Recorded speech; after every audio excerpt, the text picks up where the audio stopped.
निर्णय किया है कि हमें संसार के सुख छोड़ करके आत्मा के सुख को प्राप्त करना है। इन्हें निर्णय किया है। न इनके माँ बाप ने इनको धक्का दे के निकाला, न इनके गुरु ने जबरदस्ती अपने संग में पकड़ के रखा। इनको बता रखा है कि बेटा देखो, आज तो तुम पूरे आनंद ले रहे हो, गाड़ी में बैठना है, घूमना है, फिरना है, सब कुछ चल रहा है, लेकिन कल जैसे तुम दीक्षा लेने वाले हो सबसे पहले पैदल चलना है। क्या करना है सबसे पहले? और विशुद्ध सागर जी के साथ पैदल चलने का मतलब समझते ही हो, हैं? पता ही आप विनी भैया, हार्दिक भैया हो जाएंगे विहार कर करके, परंतु इनको मालूम है, क्या मालूम है कि ये रास्ता जो है, ये रास्ता मोक्ष का रास्ता है और इस रास्ते को हम सहर्ष स्वीकार कर रहे हैं। इनको पता है कि एक बार भोजन मिलेगा, इन्हें पता है खड़े खड़े भोजन मिलेगा, इन्हें पता है सर्दी गर्मी वर्षा के थपेड़ों को सहन करना पड़ेगा, इनको सब कुछ पता है, और फिर भी बार बार श्रीफल चढ़ा करके दीक्षा ले रहे। अब लोगों को आपको लगे कि यार इनको क्या पागल कुत्ते ने काट खाया है कि ऐसा सब सुख छोड़ करके बोले रहे हैं। आज सब कुछ होने के बाद भी नहीं नहीं नहीं, आपको लगता है कि ग्रहण करने में सुख है, इनको लग गया है कि छोड़ने में सुख है। क्या आपको लग रहा है कि जो ग्रहण करना प्राप्त करना उसमें सुख है, लेकिन इन्हें क्या लग गया है कि छोड़ने में, त्याग में सुख। तुम्हें लगता है अच्छे अच्छे कपड़ों में वस्त्रों को धारण करने में सुख है, इन्हें लगता है दिगंबर मुद्रा में जो सुख है वो सुख दुनिया में और कहीं नहीं। इनको लग गया। जिस दिन लगेगा ना उसी दिन ये भाव आएगा, अन्यथा ऐसा भाव जागृत हो ही नहीं सकता।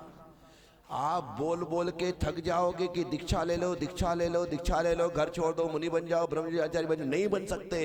ये भीतर भाव आना चाहिए, भीतर भाव आना चाहिए, और इनके वो भाव भीतर आ चुका है और वह भाव आ गया है, इसीलिए ये यहाँ पर उपस्थित है, यहाँ पर उपस्थित है। सौभाग्य है आप हम सबका कि आप दीक्षा के पहले इनके दर्शन कर रहे हैं। आपने शास्त्र में पढ़ा होगा, वर्तमान युग में ऐसा आता है कि स्वर्ग के देव जब तीर्थंकर के रूप में यहां जन्म लेने वाले होते हैं ना, चाहे वो आरण स्वर्ग से आए, अच्युत सुख से आए, प्राण स्वर्ग से आए या सर्वास सिद्धि कहीं जहां से आने वाले। अब देखना यार, भगवान महावीर स्वामी का जीव अच्युत स्वर्ग से चय करके यहाँ कुंडलपुर में मां त्रिशला की कोख में आने वाले हैं। 6 माह पहले यहाँ रत्नों की वृष्टि नहीं होती है। स्वर्ग में वहां पर जितने देव हैं वो उस देव के पास जाकर के पहुंचते हैं, उनकी स्तुति करते हैं, वंदना करते हैं, गुणानुवाद करते हैं और अपने सौभाग्य की सराहना करते हैं कि हमारे बीच का एक देव आने वाले समय में देवाधिदेव बनने वाला है, सौभाग्य है हमारा। तो वो वहीं से उनकी पूजा चालू हो जाती है। तो आपने जो संयम को धारण करने का भाव किया है ना, आज से ही तुम्हारी पूजा चालू हो गई। क्यों? क्योंकि तुम्हारे गर्भ में संयम आ गया। क्या आ गया? लोग मुझसे पूछते हैं कि महाराज श्री शादी के पहले और गर्भ को धारण करने के 7वें 8वें महीने में महिलाओं की गोद भराई तो समझ में आता है। आजकल एक नया प्रकरण कहाँ चालू हो गया कि ब्रह्मचारी ब्रह्मचारिणी दीक्षार्थियों की गोद भराई। इनकी कौन सी गोद भर रही, इनके पेट में कौन सा गर्भ आ गया? मैंने कहा संयम को धारण कर लिया मेरे भाई। क्या संयम को धारण किया इन्होंने, और आने वाले समय में 25 तारीख को इनकी डिलीवरी है। क्या? और 25 को डिलीवरी भी होगी। तो जब डिलीवरी होती ना, बच्चा नंगा ही पैदा होता है, सारे के सारे ज्यों के तो दिगंबर हो जाएंगे और नग्नता इनके जीवन में आ जाएगी। क्या आ जाएगी? डगतन के जीवन में आ जाएगी। अद्भुत होगा वह दृश्य, वह नजारा कि इनके जीवन में संयम आ गया है, बस वह जन्म लेने वाला है। ये भी वस्त्र ऊपर से लिपटे हुए हैं, जैसे अप्रतिष्ठित मूर्तियों के ऊपर कपड़ा डाल देते हैं, गले में धागा बांध देते हैं ताकि किसी की नजर ना लगे। तो यहाँ पर ये मान के चलो कि 25 तारीख तक इनको किसी की काली नजर ना लगे, इसलिए इस श्वेत वस्त्रों को धारण करके ये आने वाले समय में होने वाले मुनिराज यहाँ पर विराजमान हैं। आप इनके सम्मान में, इनके अभिनंदन में तालियां बजा दें। यहां से चलते हैं वहां तक। इन भैया जी का नाम है हार्दिक। क्या नाम है? हार्दिक। तो हार्दिक जहां नाम है तो अपन सबसे पहले इनको हार्दिक शुभकामनाएं प्रदान करते हैं कि आपकी दीक्षा सफलीभूत हो, सबको बहुत बहुत आशीर्वाद। विपुल भैया यहां पर विराजमान है। विपुल नाम के दो भैया जी, विपुल भैया नाम के दो है, विनी भैया और विपुल भैया। स्टी विनी विनी बोल रहे थे क्योंकि ताकि दो नाम वो ना हो।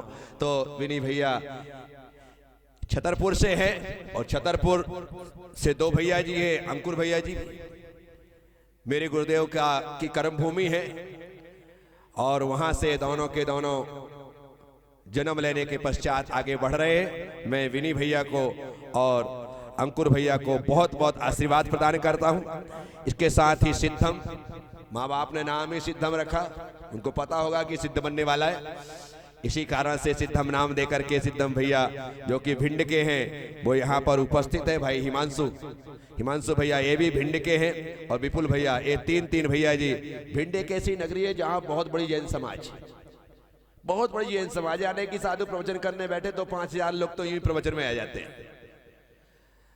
हर प्रकार से आहारचर्या में आगे हैं, विहार में आगे हैं, सुस्व में आगे हैं, दान धर्म में आगे हैं। और सबसे बड़ी बात यह है कि अब आज की तारीख में भिंड के युवा त्याग और तपस्या में भी आगे हैं, वो मुनि पद के लिए आगे बढ़ रहे हैं। तो यहाँ पर तीन सिद्धम भैया, हिमांशु भैया और विपुल भैया, ये तीनों भिंड के हैं जो इस रास्ते पर आगे बढ़ रहे हैं। निश्चित तौर पर आपके द्वारा आप जिन शासन को तो जयवंत करेंगे ही, लेकिन भिंड के नाम को भी आपके द्वारा रोशन होगा। विशुद्ध सागर जी स्वयं भिंड के हैं, स्वयं भिंड के हैं। अब आप लगा लो विशुद्ध सागर जी ने अपने माध्यम से किस प्रकार से जिन शासन को जयवंत किया है, और भिंड का नाम तो अपने आप उनके द्वारा रोशन हुआ ही है। चलिए आगे बढ़ते हैं। तन्मय भैया जी ये जबलपुर से है और जबलपुर एक सांस्कृतिक नगरी है जहां पर निश्चित तौर पर संस्कार धानी बोलते जबलपुर को, वहां से है।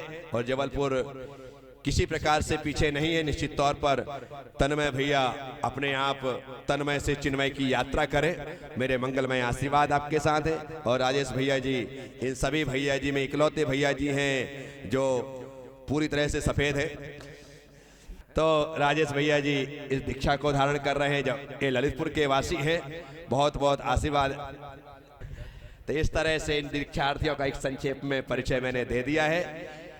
एक बार फिर से मैं अपना मंगलमय आशीर्वाद देता हूं। महाराज जी आप दोनों भी आशीर्वाद दे दो। हमारे शांत तीर्थ जी महाराज जी, हमारे प्रीति तीर्थ जी महाराज जी आपको आशीर्वाद दे रहे हैं। आज का सत्यमती माता जी को बोलो, बंदा भी बोलो माता जी। आज का हेमश्री माता जी, आज का पूर्णश्री माता जी, आज का भविष्य माता जी, छुल्लिका शांत प्रज्ञा माता जी, सबका आशीर्वाद ले लो।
श्रीफल दे दिया गया। ये श्रीफल जब हम समर्पित करते तो मोक्ष फल के लिए करते। किसके लिए करते? मोक्ष फल प्राप्त है, फलम निर्वपामति स्वाहा। और दीक्षा क्यों ले रहे? क्यों ले रहे? सबसे पहले तो तिलक लगाया गया, क्योंकि ये सारे के सारे लोग, सारे आठों ब्रह्मचारी दिगंबर जैन परंपरा के तिलक स्वरूप चमकने वाले, इसलिए तिलक लगाए। और ये तिलक लगाने के पश्चात हमने श्रीफल दिया है। श्रीफल आपको मोक्ष फल की प्राप्ति हो, इसलिए श्रीफल प्रदान किया गया है, ये दे दिया गया। और मैंने फल तिलक लगवाया, अनुपम जी से फल दिलवाया मैंने, नीलम जी से, क्योंकि उसको जो है, जो फल चाहते हैं उसको कहते हैं मुक्ति श्री। क्या कहते हैं? और मुक्ति श्री जो होती है स्त्री स्वरूप होती है। क्या होती है? तो इसलिए नीलम जी आपसे इनको मुक्ति श्री प्राप्त हो, इसलिए आपसे फल दिलवाया है। तो चलिएगा, आप बैठ जाए। अब चलते हैं हम आगे।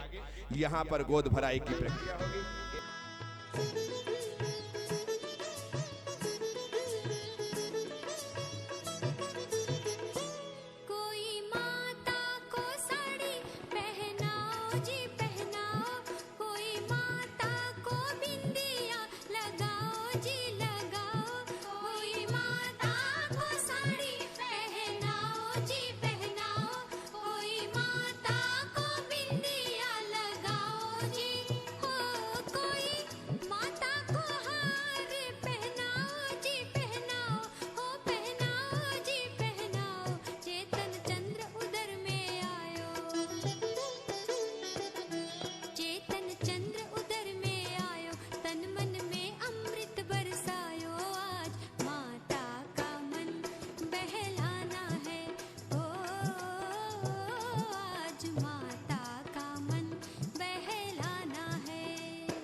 आशीष चाहते हैं। आचार्य भगवान, जब पिछले कई दिनों से हम लोग बहुत थके हुए हैं, 2-2 घंटे की नींद बमुश्किल हो पाई है, लेकिन जब अभी यहाँ पर आए, आपका दर्शन किया, आपका आशीष पाया और आपका जो वात्सल्य मिला है, तो सारी थकान दूर हो गई है और सबका 250-250 ग्राम खून बढ़ गया है। तो निश्चित रूप से ये हम सबका दीक्षार्थी भैया लोगों का सौभाग्य कि जिस मार्ग पर ये भैया लोग बढ़ रहे हैं, उस मार्ग के जो प्रतिनिधि हैं, ऐसे आचार्य भगवान पूरे संघ का आशीर्वाद, आशीष वचन सबको प्राप्त हुआ है। इन सबके जीवन को सबल बनाने में और जीवन पर्यंत रत्नात्रय की अनुत्तर वृद्धि हो, और जिस उद्देश्य से ये भैया लोग निकले हैं वह उद्देश्य को पूर्ण करें। आपके दर्शन पहले भी कई बार किए और आचार्य गुरुदेव का आपका मिलन निश्चित रूप से परम वात्सल्य जो मिलता है। पिछली बार भी 2021 में जो दीक्षाएं हुई थी, हम यहाँ पर आए थे दीक्षार्थी भैया को लेकर के, तो आचार्य भगवान पुष्पदंत सागर जी महाराज विराजमान थे। उनका खूब वात्सल और आशीर्वाद भी 5 दीक्षार्थी भैया लोगों को मिला। और ऐसा मुश्किल है कि दीक्षाएं हो और पुष्पगिरी हम लोग ना आए। पुष्पगिरी आकर के यहाँ के जिन प्रतिमाओं के दर्शन करके सभी अभिभूत होते हैं। और सभी दीक्षार्थी भैया निश्चित रूप से कुछ 25 अक्टूबर को बड़ौद शहर में आचार्य गुरुदेव विशुद्ध सागर जी महाराज के कर कमलों के माध्यम से दीक्षाएं होने जा रही हैं। तो यहाँ पर विद्वतगण विराजमान हैं, श्रावक श्रेष्ठीगण विराजमान हैं। सबको आमंत्रित करते हैं कि आप सबको दीक्षा में पहुँचना है और अनुमोदना करनी है, क्योंकि ग्रंथों में लिखा भी है कि कहीं समाधि चल रही हो या कहीं पर दीक्षा हो रही हो, तो सारे कार्य छोड़कर उस कार्य में पहुंचना चाहिए। तो निश्चित रूप से सभी विद्वत गणों से निवेदन, सभी श्रावक सृष्टि जनों से निवेदन कि बड़ौद शहर में आचार्य गुरुदेव के कर कमलों के माध्यम से जो 25 अक्टूबर को दीक्षाएं होने जा रही हैं, उस पर आप सब पहुँचें, वहाँ पर उपस्थिति दर्ज कराएं। इसी भावनाओं के साथ जय बोलिए आचार्य गुरुदेव विशुद्ध सागर जी महाराज की, आचार्य भगवान प्रज्ञा सागर जी महाराज की, समस्त आचार्य संघ की। बहुत सुंदर। इस तरह से चलिएगा। एक बार फिर से सभी दीक्षार्थियों को मंगलमय आशीर्वाद। आपका यह जीवन संयममय जीवन मंगलमय हो, शुभमय हो, बस यही हम भावना भाते। ओम नमः।